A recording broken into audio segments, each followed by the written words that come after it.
한국경제TV 생생한 실전 투자 정보 와우퀴. 월 5,000원 커피값으로 투자 정보가 내 손 안에 배달됩니다. 와우킥 N에서 만나요.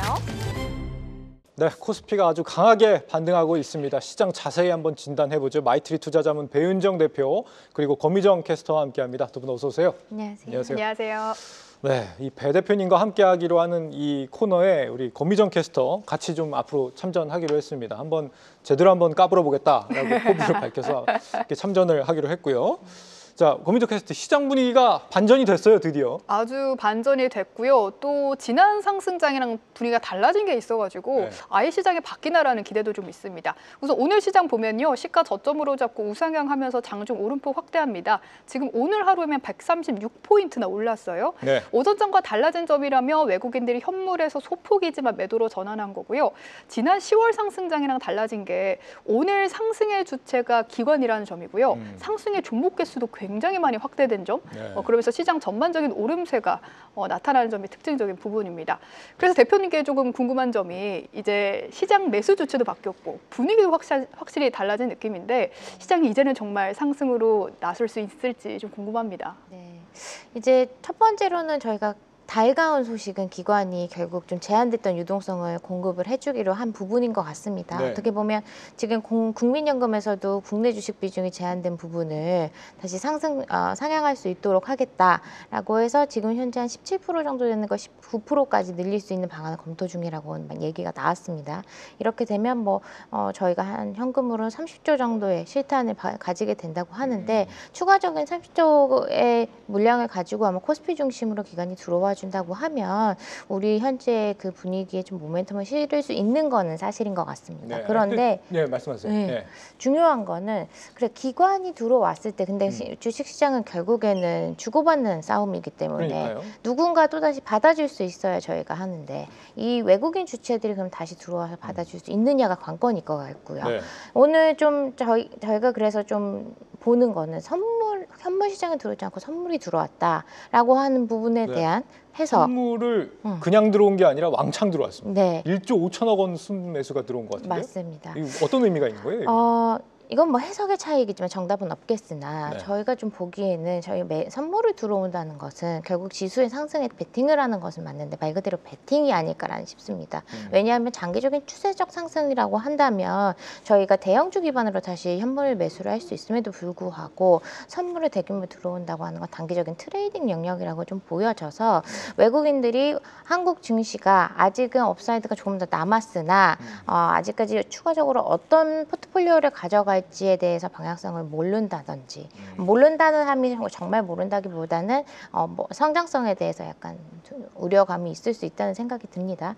그래서 기관이 일단 들어와 주는 건 호재이나 저희가 앞으로 더 가기 위해서는 지속적으로 외국인이 들어와 줘야 하는 것이고 그렇다면 결국엔 저희가 6월 달부터 봤던 뭔가 정책적인 그 기대감이라든지 그리고 실적적인 기대감이 계속 동반이 돼줘야 합니다. 근데 아직까지는 글로벌 증시가 전부 다 AI 그리고 특히 반도체 중심으로 들어왔고 반도체에 있어서 삼성전자, 하이닉스를 가지고 있는 한국 증시에 대해서 당연히 저평가된 구간이 리레이팅 되면서는 굉장히 급속도로 저희가 평가가 되었으나 예. 그 다음에 가려면은 사실 그 다음 AI 국면에서 저희도 함께 동반할 기업이 좀 필요할 것 같습니다. 아직까지는 좀 그냥 간보는 중이다, 외국인들이. 그래도 좀 더 기대감을 많이 갖고 있기 때문에 선물 시장이 이렇게 많이 유입이 된다는 걸 확인할 수 있는데 오늘 시장의 핵심 키워드 저는 이 두 가지 꼽을 수 있을 것 같아요. 셧다운, 배당소득 분리과세. 네. 이렇게 아닐까요? 맞습니다.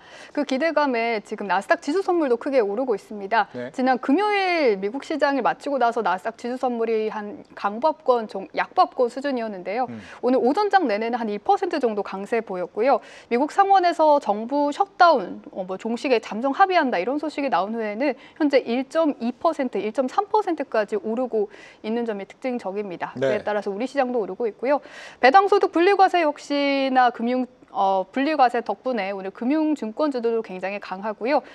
정유주와 타이어주들도 강세를 보이고 있는데요. S오일과 한국타이어앤테크놀로지가 무척이나 강합니다. S오일은 배당 성향을 꾸준히 35% 내외로 유지해왔고 한국타이어는 한 20%대였는데요. 2027년까지 배당 성향을 35%로 점진적으로 확대할 거란 계획을 밝히면서 특별한 강세를 보이고 있습니다. 네, 대표님 원래 이 배당 소득 뭐 주식시장 활성화 관련주 이런 거 별로 좋게 안 보셨잖아요. 그동안. 25%로 낮추면은 네. 꽤 의미 있는 것 같은데 네. 뭐 처음에는 이제 금융, 은행 이런 쪽 보다가 네. 이제 뭐 정유, 뭐 타이어까지 나오거든요. 네. 뭐 좋은 전략이 있을까요? 이제는 어떻게 보세요?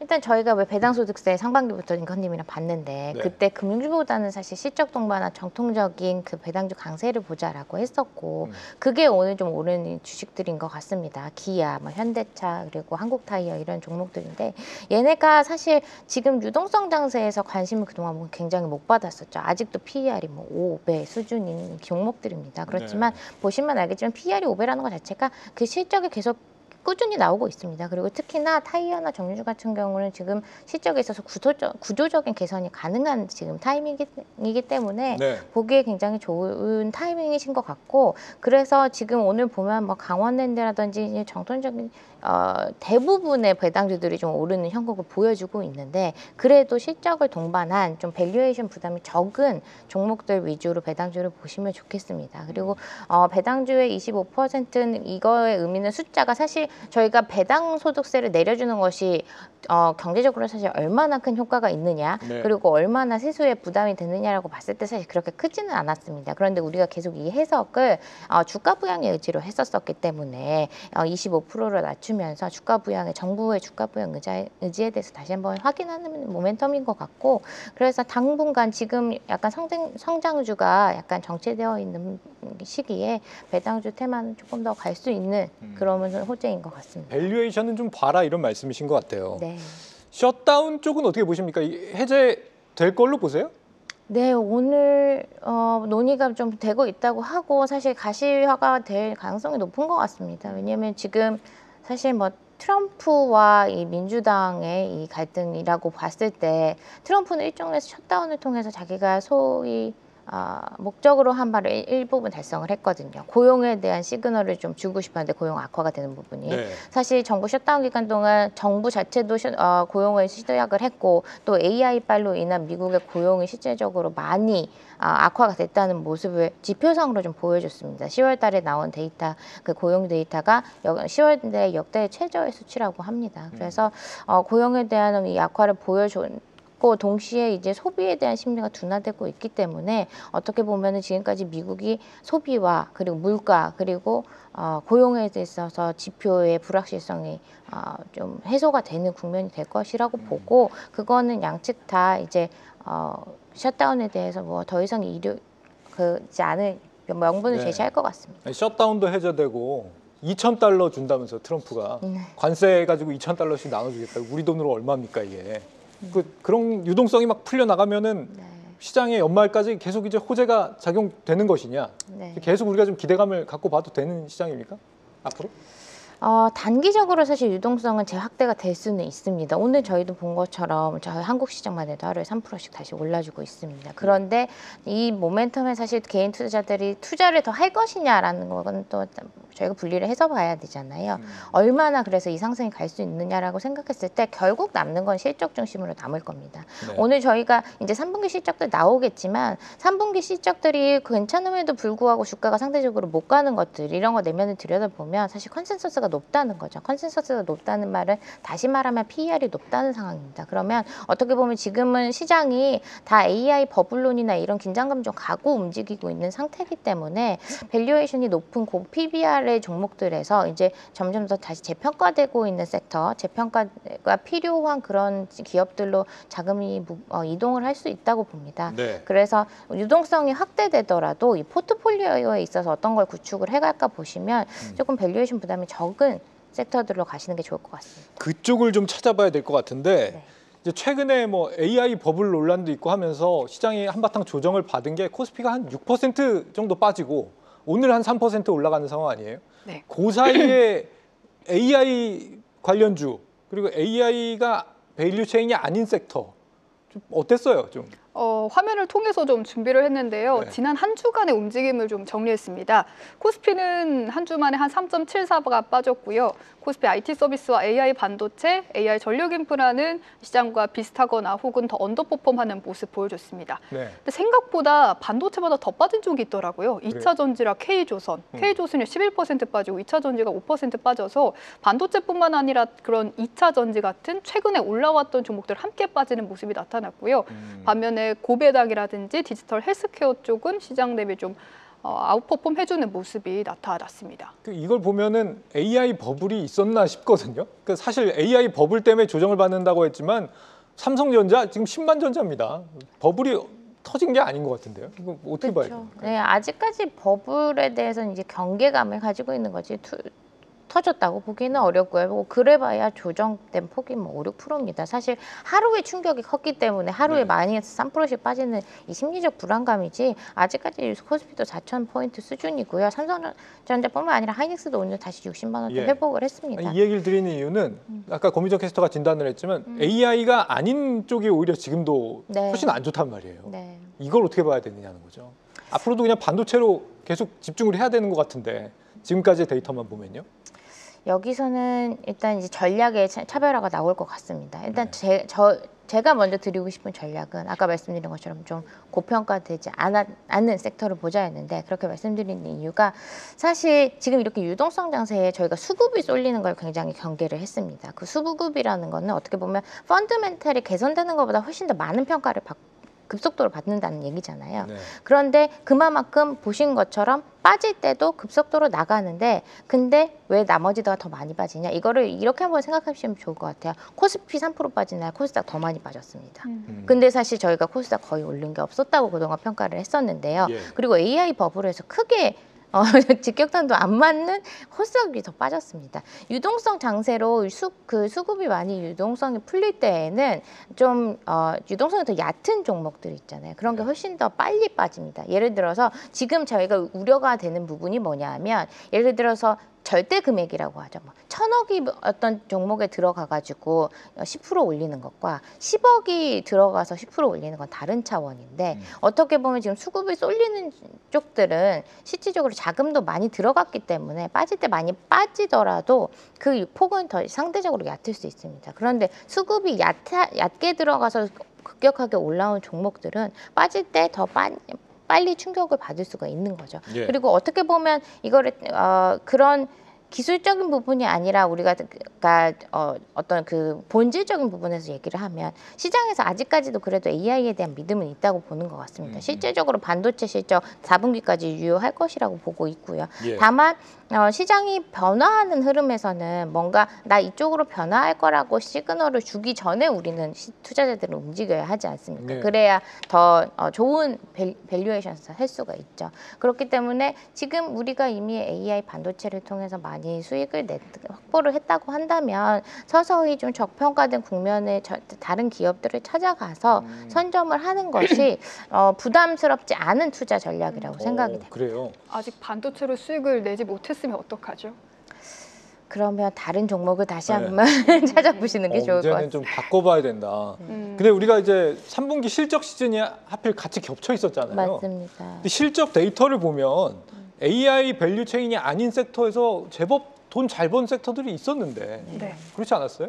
있었기는 했는데요. 향후 실적에 대해서는 그렇게 긍정적인 섹터들이 많지는 않았던 것 같습니다. 대표적으로 뭐 신재생이라든지 하나솔루션이라든지 아니면 뭐 게임 같은 섹터들이 호실적을 발표했음에도 불구하고 향후 컨센서스에 대해서는 조금 부족한 모습을 보여주면서 주가 반응이 좀 하락으로 나왔었고요.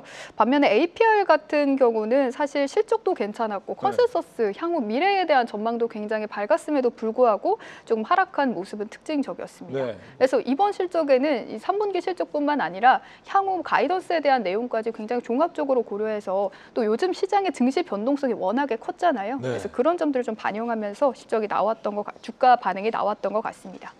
가이던스까지 봐도 좋은데 떨어지는 종목들 어떻게 봐야 됩니까? 이거? 그래서 지금 분위기가 좀 이제 고평가에서 저평가의 섹터들을 찾아가는 것 같다라고 오늘 좀 그럼 설명을 이쪽은 드릴게요. 기회인 거예요? 어느 쪽? 가이던스가 좋은데 지금 주가가 떨어지고 있는 종목들? 이게 저희 요즘 앞에 반도체와 똑같은 현상입니다. 네.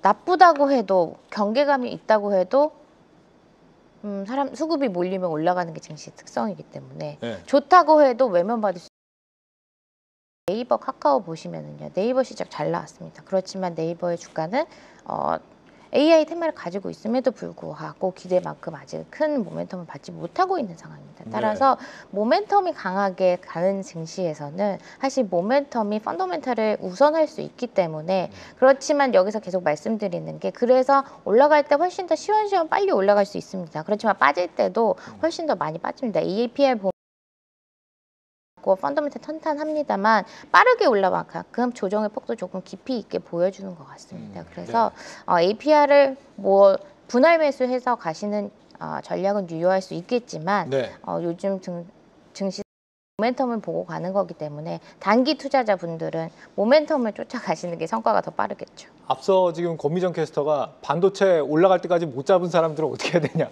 이런 반도체 못 잡은 사람 중에 한 명인가 봐요. 자, 그런 고민을 우리가 갖고 있는 투자자분들이 굉장히 많이 계시고 말씀하신 것처럼 이제 여기에서 소외돼 있지만 나름 실적도 괜찮은 종목들을 꽤 많이 보유하고 계신 투자자분들이 계실 거란 말이죠. 이분들의 앞으로 관리 전략은 어떻게 해야 됩니까? 뭐 비중을 서서히 줄여나가야 됩니까? 아니면 뭐 저가에 계속 좀 더 매입을 해야 되는 겁니까? 실적의 성장세가 괜찮다고 한다면 저는 내년 상반기 중장기적으로는 보유하시는 거를 추천드립니다. 왜냐하면 지금 물론 유동성 장세를 저희가 타고 가는 것이 성과를 빠른 시일 내에 높일 수 있는 거기는 하지만 결국에는 지금 계속 모두가 다 긴장감을 가지고 있는 경우는 하락 변동성에 대한 두려움이 있기 때문입니다. 그래서 개인 투자자분들의 경우에 그런 하락 변동성에 나의 포트폴리오를 좀 꾸준히 올라갈 수 혹시나 실적이나 이런 것들이 너무 좋음에도 불구하고 지금 모멘텀을 못 받는 기업이라고 한다면 좀 더 기다려 보시자라는 말씀을 저는 드리고 싶고요. 좀 제가 내년 상반기까지 좀 같이 여러분들이랑 봤으면 좋겠는 섹터들은 지금 AI 소프트웨어 그리고 로봇 이런 쪽들을 그리고 ESS 이런 쪽들은 좀 같이 내년까지 보시면 어떨까 싶습니다. 사실 반도체 조정만을 기다리면서 사지 않았는데 또 조정이 나오니까 저평가 종목을 사라고 해서 섭섭해 하시는 분들도 많을 것 같습니다. 반도체 후공정 쪽도 대형주보다는 좀 덜 올렸잖아요. 대표님이 생각하시는 저평가 섹터는 좀 어떤 걸까요? 바이오 쪽? 제가 아까 말씀드렸죠. 사실 AI가 버블인지 아닌지를 저희가 걱정을 하는데 그 버블이 사실 걱정되는 이유는 저희가 지금 인프라 쪽에 굉장히 많이 투자가 집중이 되어 있기 때문입니다. 그런데 보시면 지금 아마존도 그렇고 현대차도 그렇고 AI가 실질적으로 사용되고 있는 모습들을 볼 수가 있습니다. 결국은 아직까지는 AI 소프트웨어 그리고 AI 에이전트에 있어서 대장 기업이 아직 안 나왔습니다만 지금 점점 상용화의 길로 가고 있기 때문에 저희는 그런 쪽이 좀 저평가되어 있다라고 보여지고 그러면 결국에는 로봇 자체는 사실 밸류에이션상은 고평가라고 될 수 있지만 그 고평가를 정당화할 수 있는 섹터라고 보여집니다. 실적이 이제 나오기 시작을 한다면요. 그래서 그런 쪽으로 좀 이원화해서 보셨으면 좋겠고 반도체 후공정 같은 경우는 반도체에 지금 패키징이 좀 변화하고 있습니다. 지금 우리가 HBM4에 좀 관심을 가지고 있지만 사실 유리기판 얘기도 다시 나오고 있고요. 아직 상용화가 먼 얘기는 하지만 그래서 반도체 내에서도 패키징의 좀 트렌드가 변화하는 것을 좀 관심을 가져가시면서 핵심적인 기업의 기술 기업이 나타날 것을 좀 기다리시는 게 좋을 것 같습니다. 네, 우리 권미정 캐스터 잘 까불어 보겠다고 하더니 뭐 까불진 않았지만 질문이 아주 좋았어요. 감사합니다. 두 분과 말씀은 여기까지 듣겠습니다. 마이트리 투자자문 배은정 대표 그리고 권미정 캐스터였습니다. 두 분 잘 들었습니다.